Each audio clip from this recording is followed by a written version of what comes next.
i30 news HD, हर खबर सच के साथ। अब्दुर्रहमान सैयद साहब, मुस्लिम लीग की जो मेंबरशिप्स के बारे में कुछ पता चला है कि आप लोग मुंबई के अंदर लोगों को जोड़ने का काम कर रहे हैं, तो किस तरह से लोगों को जोड़ रहे हैं और किन किन लोगों को जोड़ने का काम किया जा रहा है? मैं आपको बताना चाहूँगा कि अभी मुंबई के अंदर हमारे हाजी राशिद बकला साहब, ये हमारे मुंबई प्रदेश अध्यक्ष हैं, और अभी इन्होंने अल्हम्दुलिल्लाह मुंबई में बहुत सारे लोगों को जोड़ा है और भी जोड़ने का काम चालू है। यहाँ पर ऑफिस में जो है एक टाइम मुकर्रर किया गया 12 से 5 बजे तक यहाँ पर ऑफिस खुला रहेगा और यहाँ पर ऑफिस स्टाफ भी रहता है और यहाँ पर मेंबरशिप भी चालू है। और बाकी जो है हाजी साहब बताएंगे कि किस तरीके से लोगों को जोड़ा जाएगा और इनका प्रोग्राम क्या है। हाजी साहब, किस तरह से लोगों को जोड़ने का काम किया जा रहा है और कैसे लोगों तक मुस्लिम लीग का पैगाम पहुँचाया जा रहा है? बिस्मिल्लाह, इंशाअल्लाह हम अच्छे लोगों को हमारे करीब लेना चाहते हैं। हमारे जो लोग बना ताला साहब के साथ थे और इस पार्टी को किसी वजह से बिखर गए, हम चाहते हैं कि वो लोग लौट के आए और एक होके मुस्लिम लीग को फिर से ज़िंदा करें।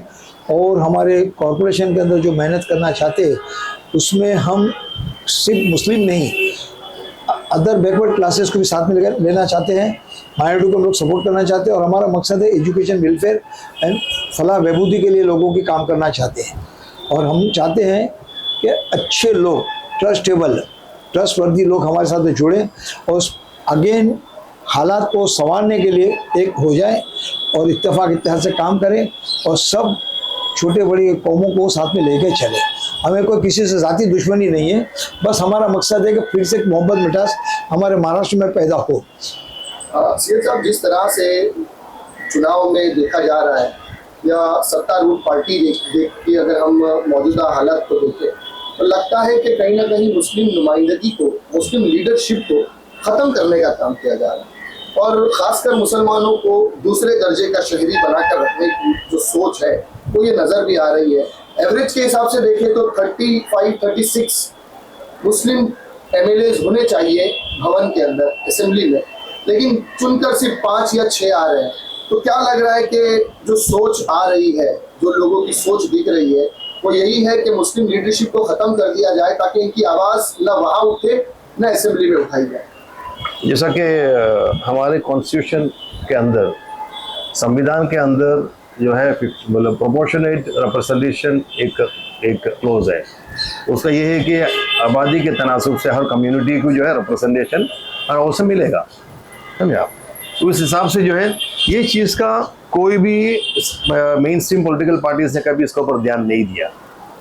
ये पहला हुआ करते थे, लेकिन जैसा ऐसा घटता गया और पहला जो है एक सिंगल लार्जेस्ट पार्टी बनता था, उसके बाद में रीजनल पार्टीज़ के साथ में जो है सरकार बनाने लगा और अब जो है बीजेपी 2 MP से लेकर अचानक जो है पूरे मेजोरिटी में आ गया। उसके बाद अभी ये 2024 का इलेक्शन में फिर वापस जो है थोड़ा उनके हालात ख़राब हुआ।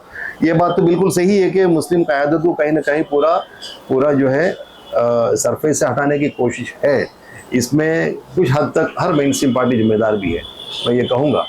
लेकिन इसी चीज़ को दूर करने के लिए, ये वैक्यूम और ये खामी दूर करने के लिए ही जो है मुस्लिम लीग पूरे ताकत के साथ में ज़मीनी तौर पर काम करना चाहते हैं और सियासी तौर में, सियासी स्टेज पर ताकत के हिसाब से उभरने का सबसे बड़ा ज़रिया जो है